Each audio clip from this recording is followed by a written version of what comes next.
আজকে জুলাইয়ের 1 বছর হতে চলেছে, কিন্তু আমরা খুবই মনক্ষুণ্ণ অবস্থায় আছি। আমরা অনেক কষ্টে আছি যে সেই জুলাইয়ের যে আন্দোলন, সেই জুলাইয়ের গণ আন্দোলনের এখনো কিন্তু আমরা জুলাই সনদ পাইনি। আমরা যখনই জুলাই সনদের জন্য বলি, আমাদের ইন্টারিম গভর্নমেন্ট শুধু আশ্বাস দেয় আর আমাদের সাথে বেইমানি করছে।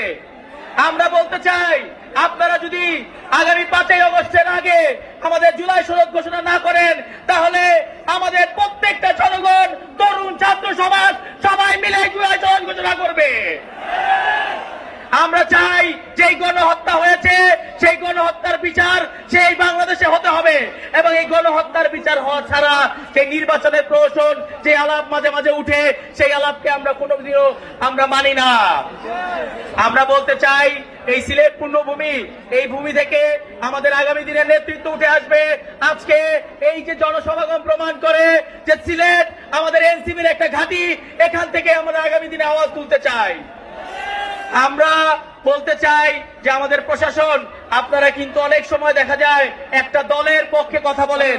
আসলে জুলাই গণ অভ্যুত্থান, এইটার মাধ্যমে আমরা যেটা চেয়েছি, আমরা কোনো ব্যক্তির জন্য, দলের জন্য কিন্তু মানুষ গণ অভ্যুত্থান করেনি। আমরা চাই জনগণের অধিকার নিশ্চিত হবে। বাংলাদেশের সিদ্ধান্ত বাংলাদেশের মানুষ নেবে, বাইরে থেকে কেউ এসে আমাদের উপর কোনো সিদ্ধান্ত চাপিয়ে দিতে পারবে না। সেই সাহস আমরা দেখিয়েছি। আপনারা যদি না পারেন তাহলে দায়িত্ব ছেড়ে দেন। আমরা মনে করি ছাত্র জনতা, তরুণরা, যুবরা একসাথে কাজ করে দেশকে গড়তে পারবে। তারপরে যদি আপনারা না পারেন, আমরা আছি, বলেন, আমরা আপনাদেরকে দেখিয়ে দিব কিভাবে করে দেশ চালাতে হয়।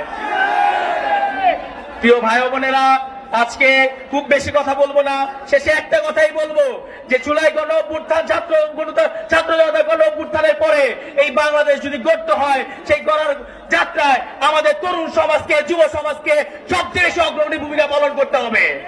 আমরা যদি একসাথে হই, আমরা যদি একত্রিত হই, কোন শক্তি আমাদেরকে দমিয়ে রাখতে পারবে না। সেই আশাবাদ ব্যক্ত করে শেষ করছি। ইনকিলাব জিন্দাবাদ।